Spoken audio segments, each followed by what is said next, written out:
एक दफ़ा फिर से जी बाइक गिर गया है। उसकी वजह ये है कि बारिश की वजह से ना मिट्टी गीली हो गई और टायर पीछे से स्लिप कर रहा है।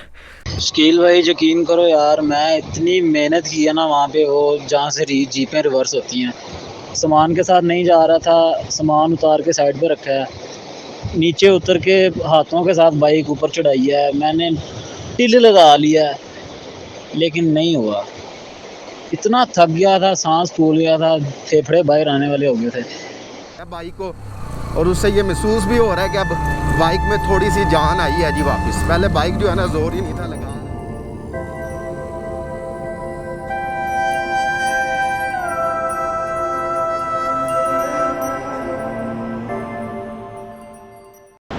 अस्सलाम वालेकुम एंड गुड मॉर्निंग फ्राम कुंडल शाही। उम्मीद करता हूँ आप सब लोग खैरियत से होंगे। मैं इस वक्त वादी नीलम आज़ाद कश्मीर के मकाम कुंडल शाही में मौजूद हूँ। कुंडल शाही का फ़ासला इस्लामाबाद से तकरीबन 200 किलोमीटर और मुज़फ़्फ़राबाद सिटी से तकरीबन 80 किलोमीटर है, और मेरे शहर जलालपुर जट्टा से इधर तक का फ़ासला तकरीबन 400 किलोमीटर बनता है।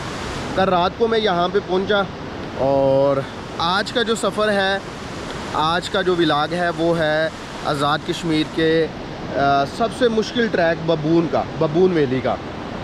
यहाँ पे मैं जिस जगह पे खड़ा हूँ कुंडल शाही में, इधर से इस बबून वैली का रास्ता निकलता है।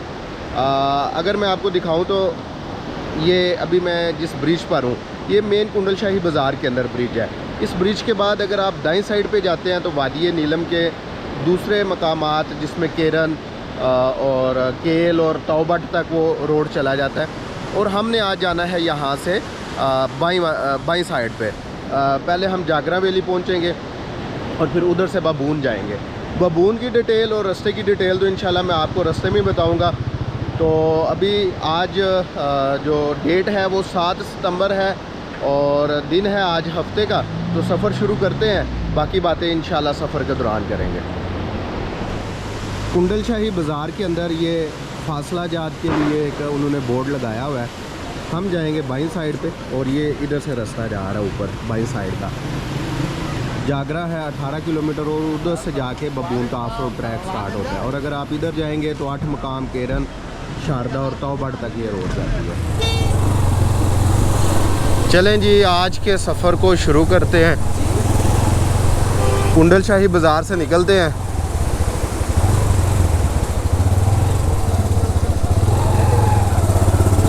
हमने यहाँ से जी बाईं साइड पे जाना है। अल्लाह ताला का नाम लेके जी सफ़र को शुरू करते हैं। बिस्मिल्लाहिर्रहमानिर्रहीम।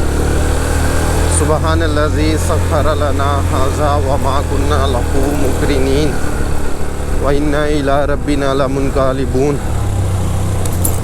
अल्लाह पाक जी जिस सफ़र का मैंने आगाज़ किया है, ये सफ़र खैर खैरियत से मुकम्मल हो जाए।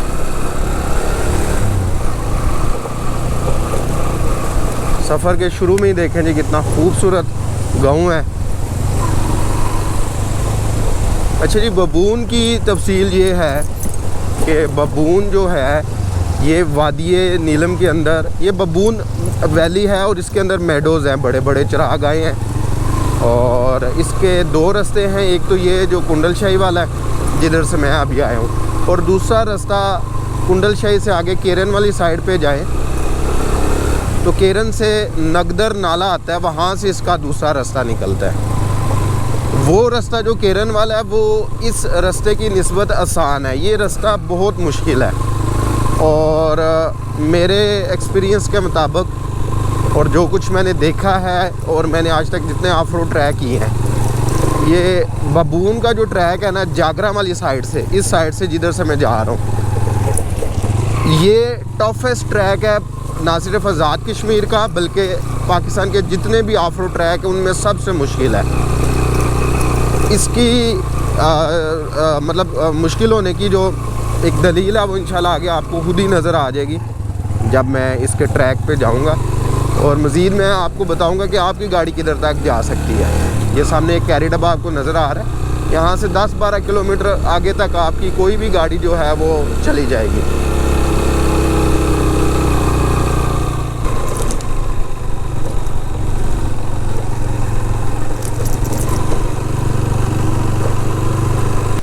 अच्छा जी, कुंडल शाही बाज़ार से तकरीबन 2 किलोमीटर के फासले पर ये एक जगह है, इसको कहते हैं जी कुट्टन वाटरफॉल।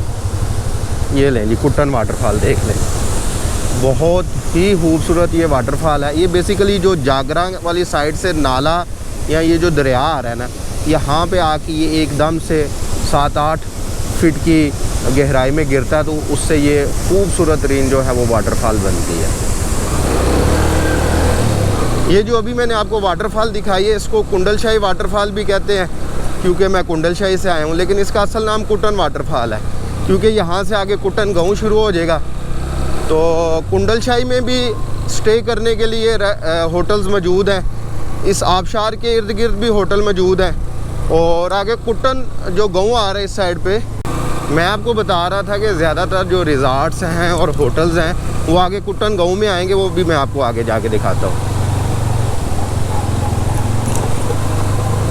ये देखें जी, स्विफ्ट आई हुई है इधर। मैं आपको इंशाल्लाह आगे जाके गाइड कर देता हूँ जहाँ तक आपकी गाड़ी आ सकती है। और जीप रेंट जो है यहाँ से बबून टॉप का, वो भी मैं आपको किसी जीप वाले से पूछ के लाइव जो है वो इंशाल्लाह कैमरे में दिखा देता हूँ। ये देखें जी, यहाँ पे रिक्शा भी आया हुआ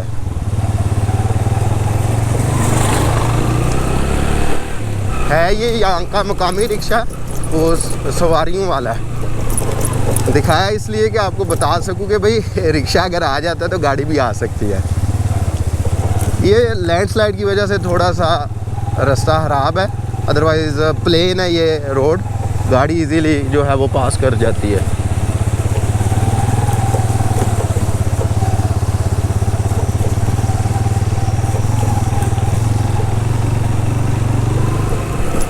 आज जो वेदर की कंडीशन है वो ये है कि बादल बने हुए हैं ऊपर, लेकिन अल्लाह ताला से दुआ है जी बारिश बिल्कुल भी ना हो। अगर थोड़ी सी भी बारिश हो गई ना तो बबून ट्रैक करना आलमोस्ट इम्पॉसिबल हो जाता है। शायद मैंने पहले भी बताया व्लॉग में कि कल 12 से 15 जीप्स गई थी, तो जीप्स जो 4x4 जीप्स होती हैं वो भी जो है ना वो बबून ट्रैक पे नहीं आप चढ़ सकी। उसकी वजह ये है कि रास्ते में कुछ 1-2 पैच ऐसे आते हैं कि वहाँ पे पत्थरों के साथ बहुत ज़्यादा ना मिट्टी है, और वहाँ पे कीचड़ इतना शदीद हो जाता है कि आपकी कोई भी टेक्निक वहाँ पे नहीं चलती। तो अगर बारिश होगी तो फिर तो इम्पॉसिबल है, वैसे भी बहुत ही मुश्किल है। यहाँ पे जी कुछ रिज़ॉर्ट्स हैं, ये कुट्टन गाँव के अंदर ही, कुंडल शाही से तकरीबन 3.5-4 किलोमीटर के फासले पे। ये ठिकाना नाम से एक रिज़ॉर्ट है, यारबल के नाम से है, और मैं रात को कहाँ पे रुका था वो भी आपको बताता हूँ जी। मैं यहाँ पे रात को, ये जो होटल बना हुआ है ना ऊपर दुकानों के ऊपर, चिनार कैफ़े के नाम से, यहाँ पे रुका था। रुकना तो मैंने यहाँ पे था सामने जागरा रिज़ॉर्ट पे। ये कुंडल शाही एरिए का, कुट्टन का सबसे मशहूर और बेहतरीन होटल है, फैमिलीज़ के लिए बहुत अच्छा है, बहुत अच्छा है। और इसके जो रेंट्स हैं वो कोई बहुत ज़्यादा नहीं है, 4-5 हज़ार में आपको बहुत अच्छा रूम मिल जाता है। और फैमिली के साथ अगर आप हों तो 4-5 हज़ार की रेंज में आजकल अगर होटल मिल जाए तो मेरे ख्याल से महंगा नहीं है। मैं क्यों रुका हूँ वो दूसरे होटल में, और जागरा रिज़ॉर्ट में क्यों नहीं जा सका?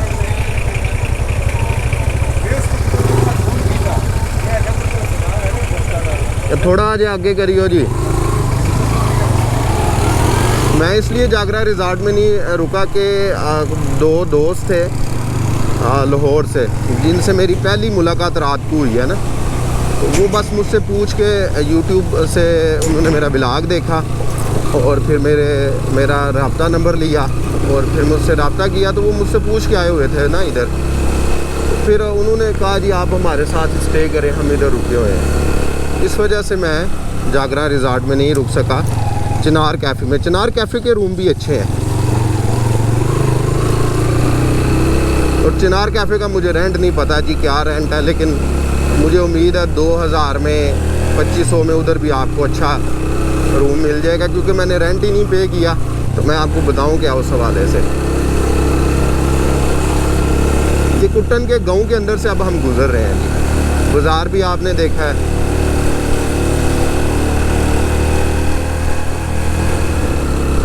कुटन गांव से जब आप आगे जागरा वैली की तरफ सफ़र करते हैं तो रोड की कंडीशन आपको नज़र आ रही है कि रोड बना हुआ है, कारपेटेड रोड है, लेकिन आपने एक बात माइंड में रखनी है कि यहाँ पे चढ़ाइयाँ अच्छी खासी हैं।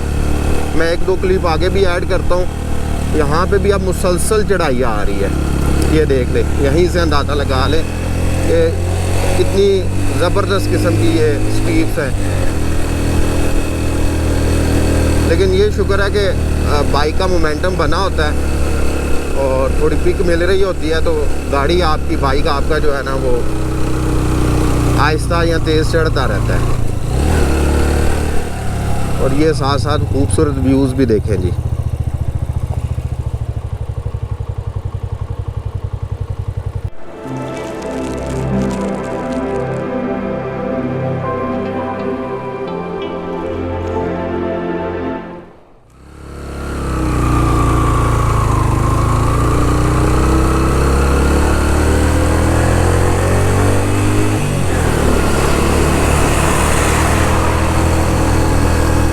ये जी ऐसी चढ़ाइयाँ हैं इस रोड पे। गाड़ी आ जाती है, हर किस्म की आ जाती है। आगे मैं कोई ना कोई इंशाल्लाह आपको गाड़ी दिखा दूंगा। रोड बड़ा अच्छा बना हुआ है, आपको सामने नज़र आ रहा है।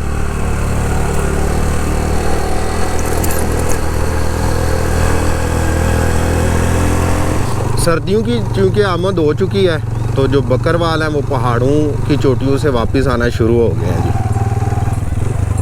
ये 2-3 महीने रहते हैं पहाड़ों पे और जैसे ही पहली या दूसरी बर्फ़बारी होती है तो ये वापस आ जाते हैं। तो यहाँ पे वादी नीलम में 2 दफ़ा जो है वो स्नोफॉल हो चुकी है। मेरे ख्याल से 3 दिन पहले भी बबून टाप पे ना स्नोफॉल हुई है।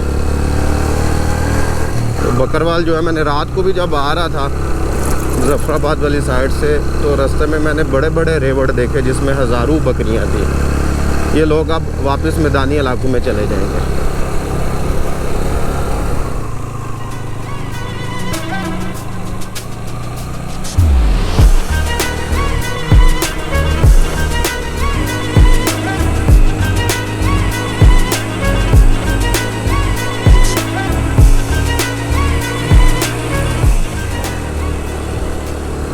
इस रोड पे कुटन गांव के बाद अगला जो गांव है ना, ये जिधर से मैं गुज़र रहा हूँ अभी, ये है नटन पटियाँ।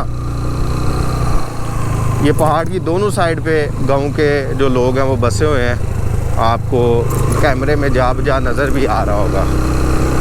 मैं आपको दिखाता हूँ, वो देखें जी सामने कितना खूबसूरत गांव है।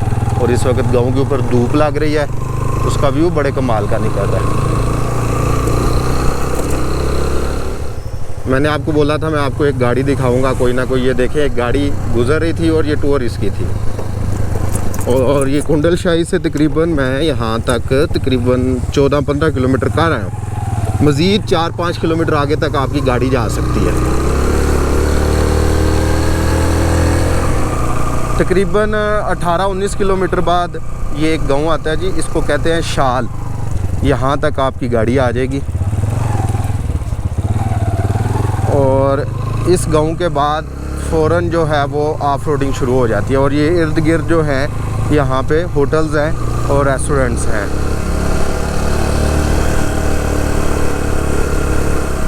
ये जी यहाँ तक बस आपकी गाड़ी आएगी। इससे आगे है जी ऑफ रोड।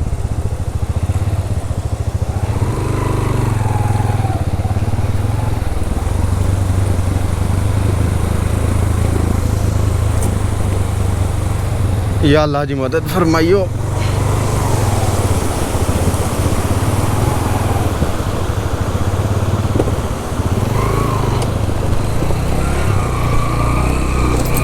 यहाँ पे रुक के जी चाय शाय पीते हैं, फिर आगे चलेंगे।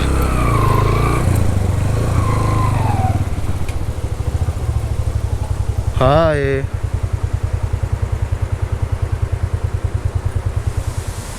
अच्छा जी, मैंने चाय पी ली है यहाँ से, बस आपको दिखाया नहीं कैमरे में। शाल गांव में मौजूद हूँ सी लेवल से इसकी हाइट तकरीबन 7,500 फुट है।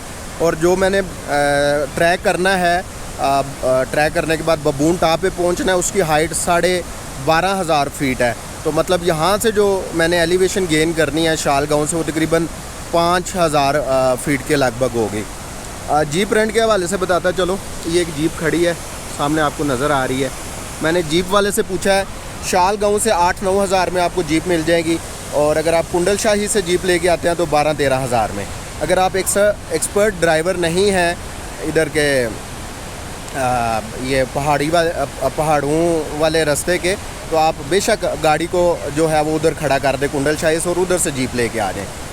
और अगर आप बबून पे नहीं जाना चाहते, आप एक ऐसी नेचर के बंदे हैं कि आपको सुकून चाहिए, आपको एक ऐसी जगह चाहिए जहाँ पे आप रेस्ट कर सकें और टूरिस्ट का रश भी कम हो, तो आप ये शाल गाँव तक आ जाएं, जागरा वैली में आके स्टे करें, और यहाँ पे पूरा दिन आप रुकें, खाएं पिएं, कैंपिंग करें, आप हाइकिंग करें थोड़ी बहुत आगे पीछे, तो आपको मज़ा आएगा इंशाल्लाह। तो अभी यहाँ से निकलते हैं, 11:30 हो गए हैं, और टाइम मेरे पास बहुत शॉर्ट है क्योंकि मैंने सेम डे पे इंशाल्लाह वापस भी आना है।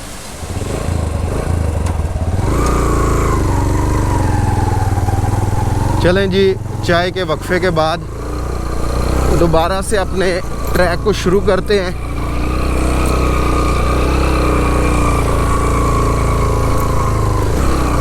और यहाँ से वो लोग बहुत ज़्यादा एंजॉय करने वाले हैं जिनको ऑफ रोडिंग पसंद है।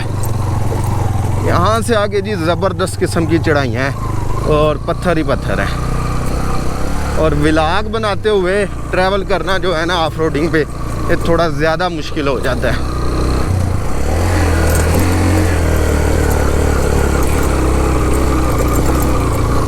अल्लाह करे ऐसे ही धूप निकली रहे, तो उम्मीद है इंशाल्लाह जो कल कीचड़ हुआ था वो कुछ हद तक खुश्क हो गया होगा, क्योंकि मैंने नीचे से पता किया ना, वो कह रहे हैं कि आज जितनी भी जीप्स ऊपर गई हैं ना 2-3 पहले, वो वापस नहीं आई अभी तक। इसका मतलब है कि वो जीप्स जो हैं वो चली गई हैं।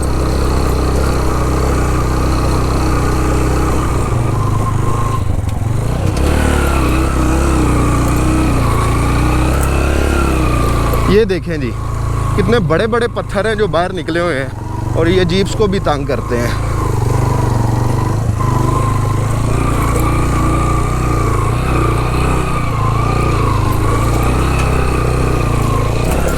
अब ये देखें यहाँ पे, ये देखें कितना बड़ा पत्थर है रास्ते के अंदर। यहाँ पे बाइक को तो रास्ता मिल गया मेरे को और बाकी बाइक्स को भी, लेकिन जीप का सत्यानाश हो जाता है यहाँ पे।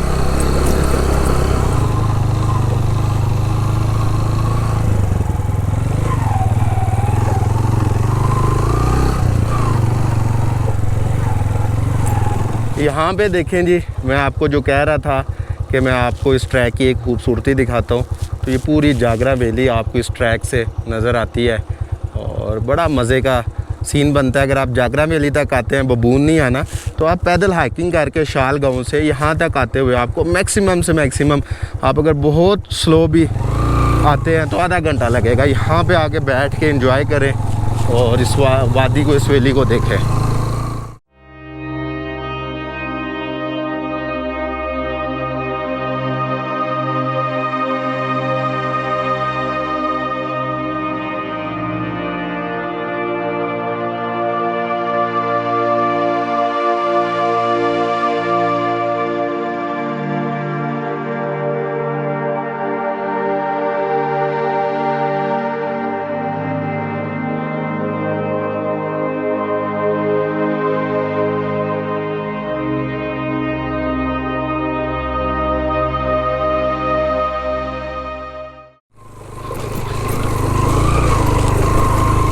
यहाँ पे आगे जी एक बहुत मुश्किल पैच आने वाला है, और ये ऐसा पैच है कि यहाँ से जो जीप्स है ना वो भी रिवर्स होकर ऊपर चढ़ती हैं।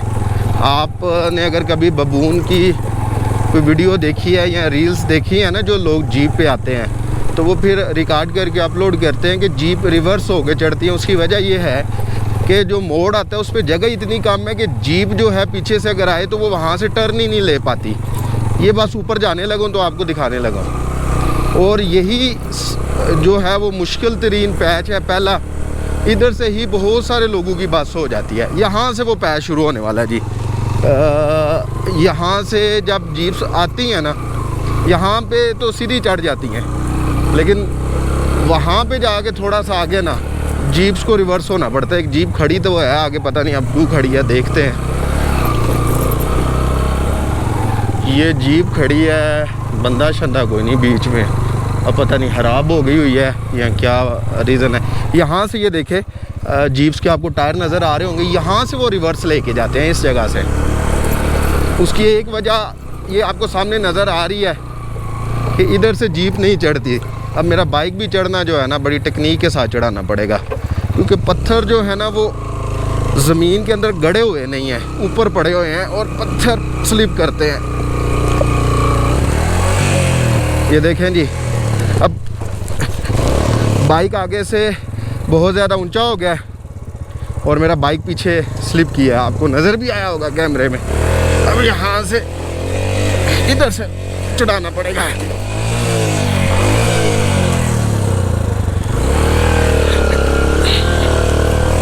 मैं थोड़ा सा उतर गया हूँ, अब जीप्स आती हैं रिवर्स होके इधर तक उतर के चढ़ाया जी मैंने, मैं बता रहा हूँ, कुछ छुपाने वाली बात नहीं है। उसकी वजह ये थी कि बाइक का अगला टायर हो रहा था ऊंचा और मेरे पाँव नहीं थे नीचे लाग रहे। अब ये देखें यहाँ से क्या है जी, ये जीप्स आती हैं आगे चढ़ नहीं पाती, ये मसला है। यहीं से सांस फूल गया। 1 मिनट मैं रुकता हूँ फिर आगे चढ़ता हूँ। बहुत मुश्किल लग रहा है जी, बहुत स्टीप चढ़ाई है, बहुत मुश्किल है बाइक उतरे बगैर मेरा चढ़े। मैं हूँ भी अकेला, तो यहाँ से वैसे चढ़ाना वैसे भी बेवकूफ़ी है, पाँव नहीं नीचे लग रहे ना। चढ़ाई होने की वजह से बाइक का टायर ऊपर चला जाता है अगला। मुझे लगता है मुझे हेलमेट और बैग उतार के ऊपर रख के आना पड़ेगा, फिर चढ़ाता हूँ। ऐसे ही करते हैं।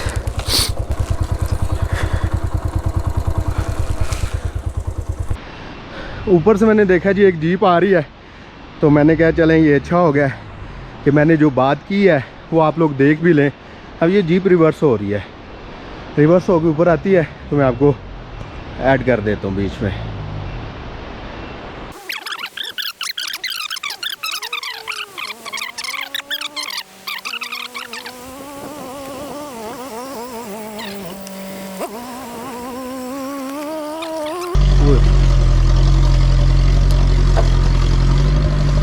ये देखें ना यहाँ पे है क्या, ये देखें। अब ये जीप की भी यहाँ पे बस हो जाती है।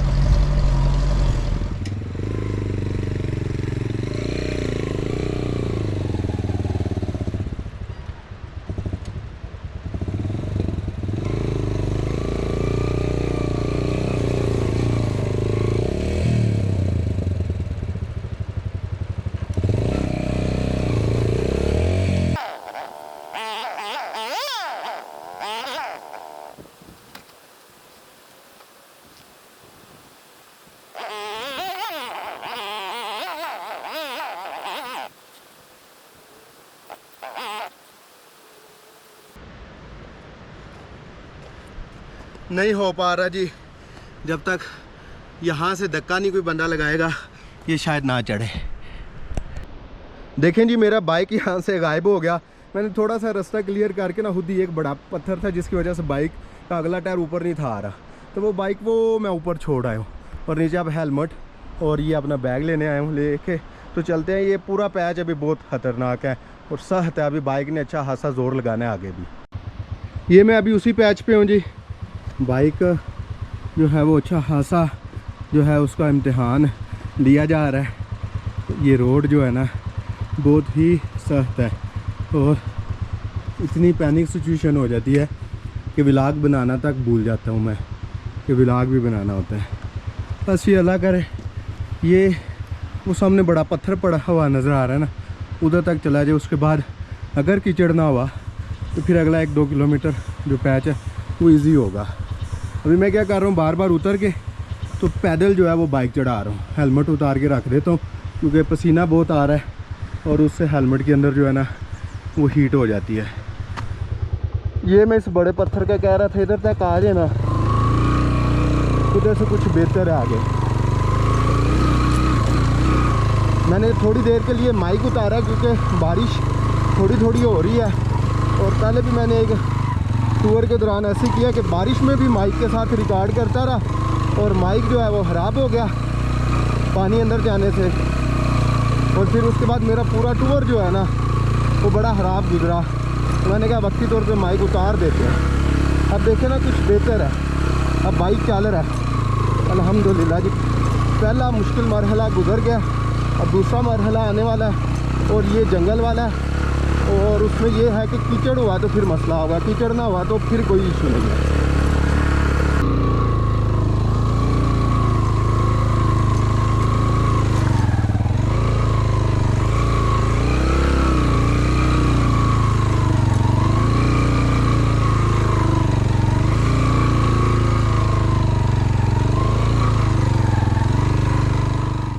यहाँ पे जी सर्वे तो चल रहा है, ये टीम आई हुई है। अब देखेंगे कब रोड थोड़ा ठीक होता है।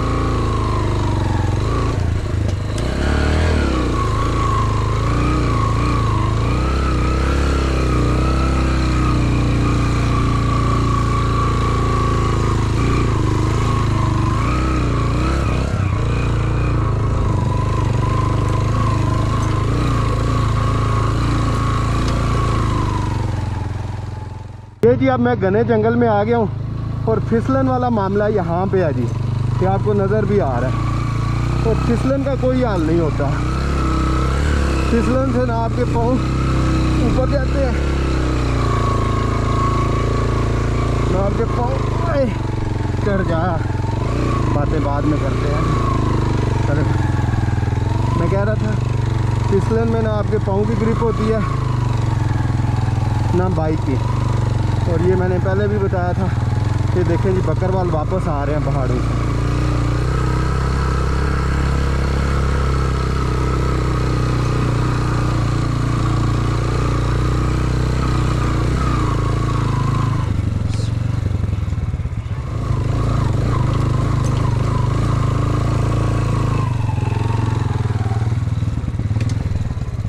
जंगल से जी मैं गुजर आया हूँ।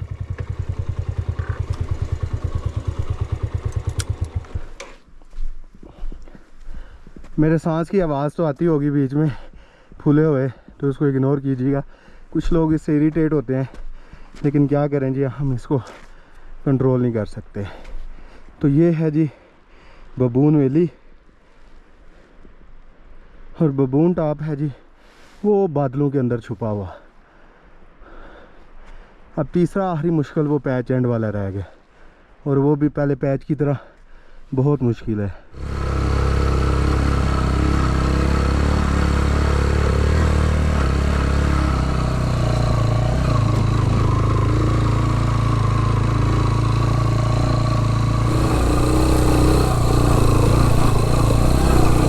शुक्र है जी कुछ पैच बेहतर हुआ है। अब बाइक जो है ना चल रहा है, और शाल गांव से इधर तक अभी मैं सिर्फ 4.5 किलोमीटर चला हूँ, और 1.5 घंटा हो गया मुझे शाल गांव से चले हुए।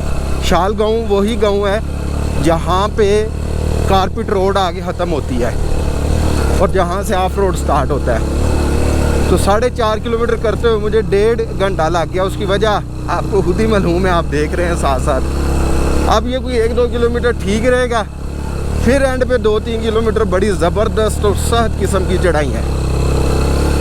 बारिश में यहाँ से नहीं ऊपर जाया जाएगा इस जगह से, ये बहुत फिसलन वाली जगह हो जाती है।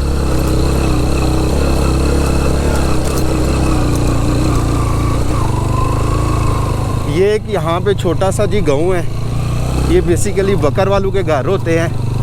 वो मौसम गर्मा में यहाँ पे 3-4 महीनों के लिए आ जाते हैं, और सितंबर के अंदर यहाँ अक्टूबर के स्टार्ट में ये यहाँ से वापस चले जाते हैं जब बर्फ़ पड़ना शुरू होती है।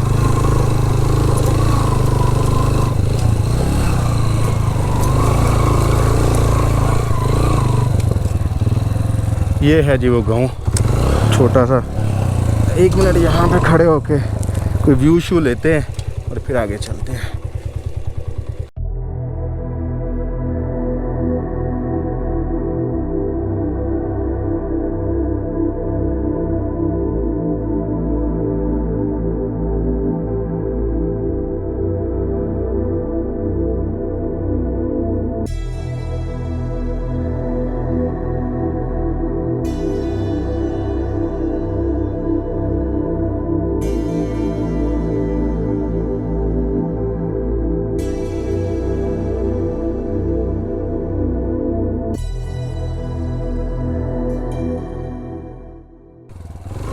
बिस्मिल्लाहिर्रहमानिर्रहीम।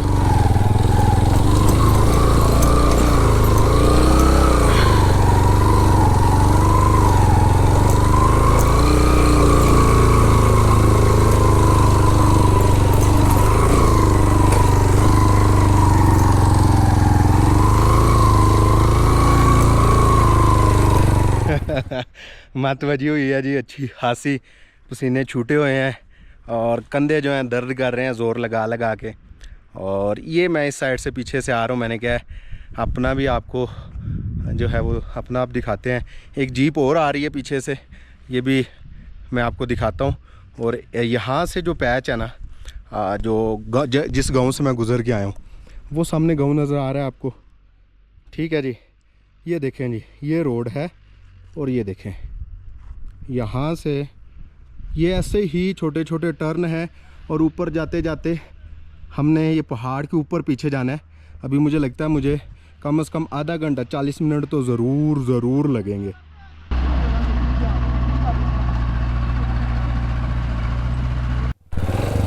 बिस्मिल्लाहिर्रहमानिर्रहीम।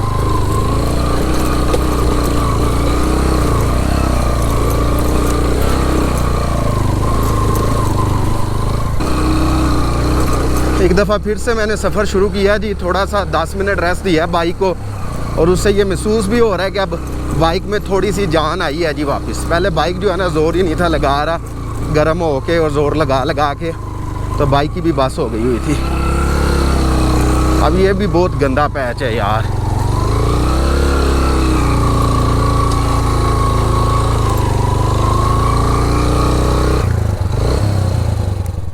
लेकिन जी आज ज़िंदगी में पहली दफ़ा मेरा बाइक गिरा है हाफ रोडिंग करते हुए। रोड आप देख रहे हैं, आधे से ज़्यादा मैं कर आया हूँ। बस ये टायर स्लिप हुआ है यहाँ से ना, ये फिसलन वाली मिट्टी थी, बाइक गिर गया। अल्हम्दुलिल्लाह मेरी मुकम्मल तौर पे बचत है। बस बाइक उठाता हूँ, थोड़ा सांस बहाल हो रहे, फिर चलते हैं। बंदा भी नहीं ना यहाँ पे कोई जो आपकी मदद करे।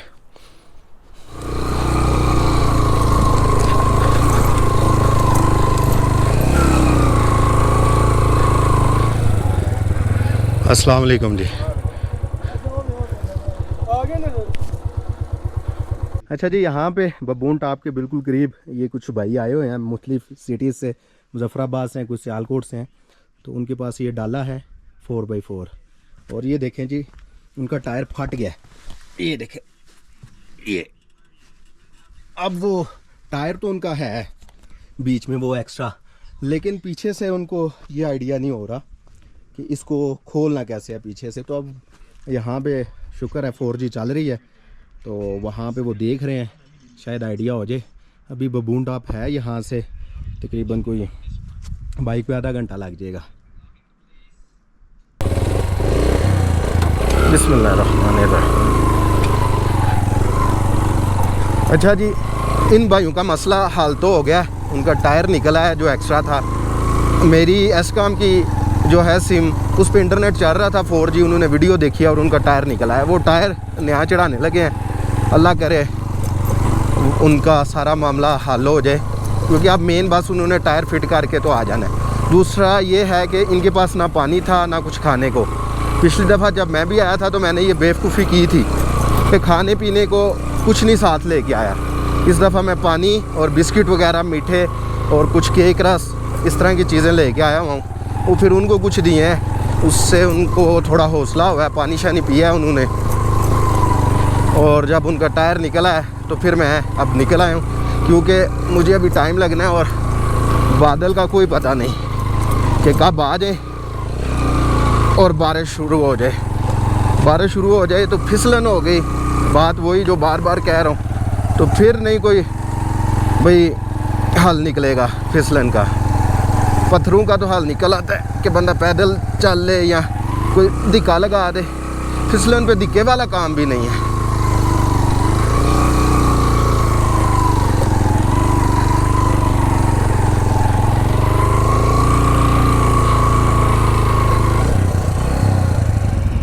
यहाँ पे जी ये 2 जीप्स हैं और एक जीप वाले ने अपने लोग उतार के वो ऊपर भेजे हुए हैं बाकी भी उतरे हुए थे और जीप्स को यहाँ पे उन्होंने भी 5-10 मिनट खड़ा किया, क्योंकि ये आगे बड़ा बहुत डिफ़िकल्ट पैच है यार।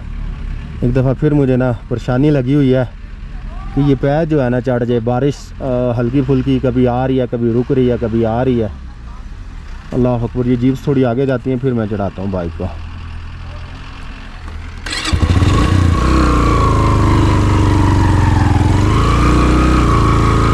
बाइक को पिक ही नहीं मिल रही पीछे से।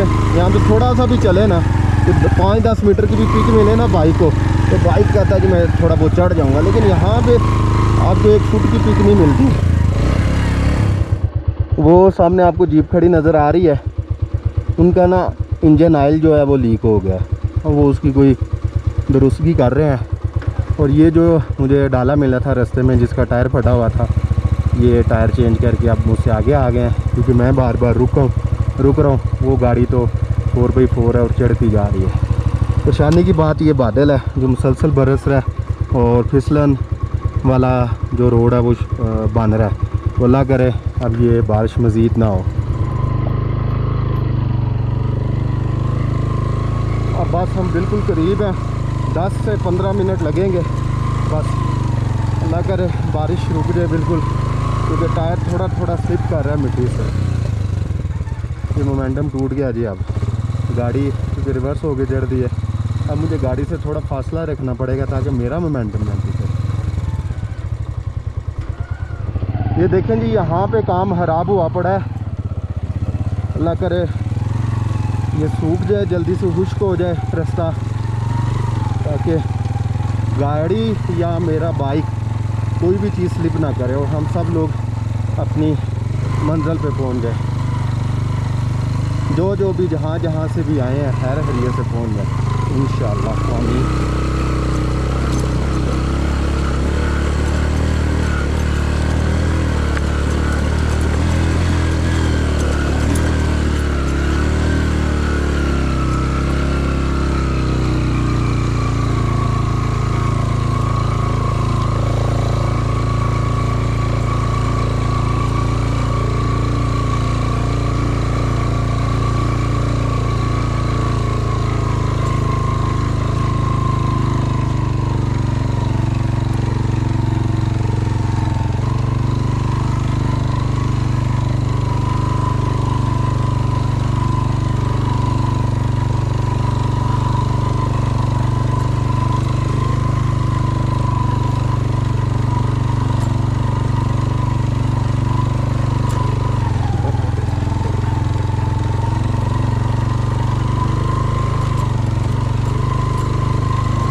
अरे थक गया जी, रुक जाते हैं फिर। एक दफ़ा फिर से जी बाइक गिर गया है। उसकी वजह ये है कि बारिश की वजह से ना मिट्टी गिली हो गई और टायर पीछे से स्लिप कर रहा है, लेकिन अल्हम्दुलिल्लाह इस दफ़ा भी मैं बिल्कुल सेफ़ हूँ।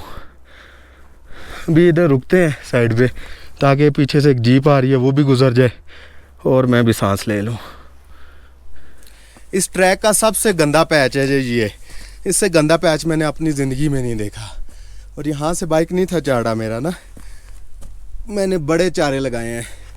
फिर अल्लाह किया ऊपर से एक जीप आई है, उसका तरला किया है, एक बंदा नीचे उतरा है और उसने थोड़ा सा धक्का लगाया, तो वो थोड़ा ऊपर लेके गया हूँ बाइक को। वो जीप जा रही है जो ऊपर से आई थी, उसने धक्का लगाया। रहा तो थोड़ा सा ही गया है, लेकिन मत मारी हुई है यार इसने। अल्लाह देखें जी, एक्सपीरियंस करें इस रोड को। ये देखें जी, बाइक तो हो सकता है इधर से साथ से गुजर जाए, लेकिन ये देखें जीप के लिए। और फिसलन भी नज़र आ रही है आपको, बारिश की वजह से जो मिट्टी गिली हुई है। शुक्र है अब सूरज निकला हुआ है, थोड़ी मेरी टेंशन कम हुई है, लेकिन स्टिल मैं बहुत परेशान हूँ। रीज़न सिर्फ ये है कि बस हो गई हुई है।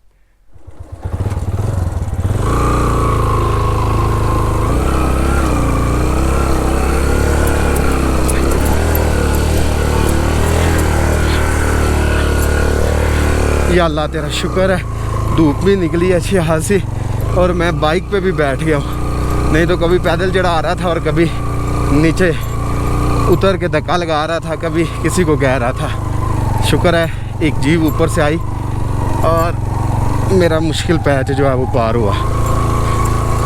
थोड़ा थोड़ा भी रिमका भी ऊपर जाता रहे ना बाइक, तो फिर मसला नहीं होता। जैसे अभी जा रहा है, आराम आराम से भी जाए, इससे आपको थकन कम होगी। लेकिन हाँ, ये बताता चलो भाई मेरा 125 है, आप कहेंगे जी 150 रखो। सुजुकी की 150 में रख तो लूँ, उसका इंजन भी ताकतवर है, पिक भी अच्छी है। उसका सिर्फ एक मसला है जो मैंने एक्सपीरियंस किया है कि वो बड़ी जल्दी नीचे लग जाती है गाड़ी ऐसे रोड पे ना।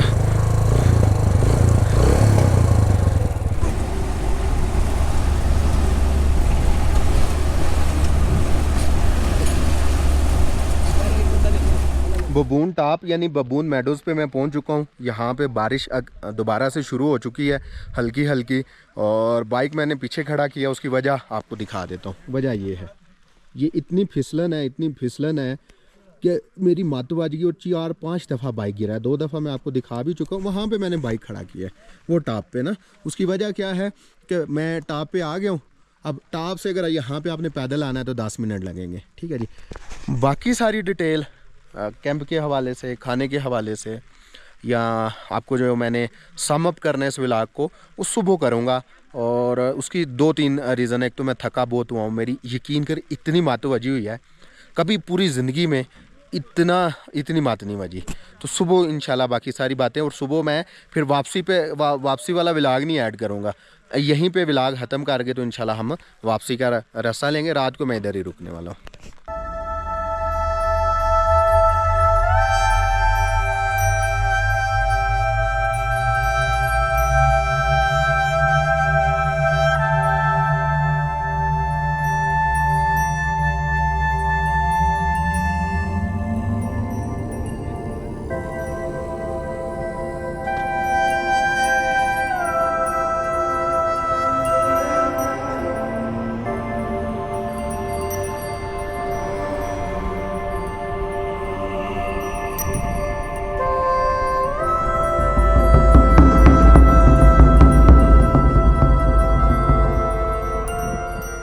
अस्सलाम वालेकुम एंड गुड मॉर्निंग। उम्मीद करता हूँ आप सब लोग खैरियत से होंगे। व्लॉग में दोबारा से आपको खुशामदीद कहता हूँ। मेरे पीछे आपको बबून वैली की बेस कैंप नज़र आ रही है। रात को शदीद ठंड थी, उस वजह से मुझे बुखार भी हो गया और गला भी ख़राब हो गया। ठंड इतनी थी कि मैंने 1 कंबल और 2 रज़ाइयाँ ली हुई थी। रात को मैंने 1 घंटे में 3 कप चाय पी हैं। पहले 2 कप चाय पी, फिर मैंने जोहर जुशांदा डाल के 3रा कप पी, क्योंकि मुझे छींकें बहुत ज़्यादा आ रही थी। तो अब बात यह है कि बबून वैली की बहुत सारी बातें मैंने आपको रास्ते में बताई। 12,700 फीट हाइट पर ये मौजूद है, और ये ठंडा मकाम है। और यहाँ पे मेडोज़ हैं, हर तरफ चरागाहें हैं। और यहाँ की जो मालूमात हैं इस टेंट की, अगर आप 3-4 लोग आते हैं तो आपको 2,000-2,500 में टेंट मिल जाएगा। ज़्यादा लोग होते हैं तो इससे थोड़ा एक्स्ट्रा कर लें। बाकी खाना पीना कोई 100-150 रुपये की चाय है, और इसी तरह 100 रुपये का पराठा और अंडा भी 150 रुपये का, इस तरह की ये चीज़ें हैं। और यहाँ पे मेरी बैक साइड पे जो आपको नज़र आ रहा है, ये हम जागरा वाली साइड से कल आए थे, जो मैंने आपको रास्ता कल सारा दिखाया भी है। वो सामने इसका हाईएस्ट पॉइंट है जिधर से कल उतर के मैं आया हूँ। अब मैं कैमरा घुमा के आपको दिखाता हूँ। पहले तो ये देखें ना, इसकी चिरागाहें कितनी ज़्यादा फैली हुई हैं। ये केरन वाली साइड है, और ये केरन से भी इसका एक रास्ता आता है। इंशाल्लाह आज इसी रास्ते से मैं वापस जाऊँगा। ये आपको रोड बना नज़र आ रहा है, और ये जाके रास्ता जबड़ी से होता हुआ केरन में जाके अपर नीलम के पास या नगदर नाला के पास उतरता है।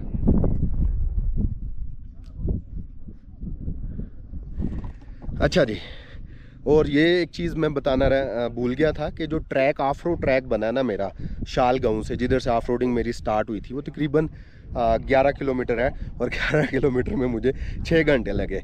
अब आप यहाँ पे मुझसे चाहे लड़ाई करें या जो मर्ज़ी तनकीद करें, आप 1 घंटे में भी आ सकते हैं। मुझे पता है जी, आप आ सकते हैं, आप में बड़ी पावर है, 2 घंटों में भी आ सकते हैं। बहरहाल मुझे 6 घंटे लगे, मैंने आपको हकीकत बता दी।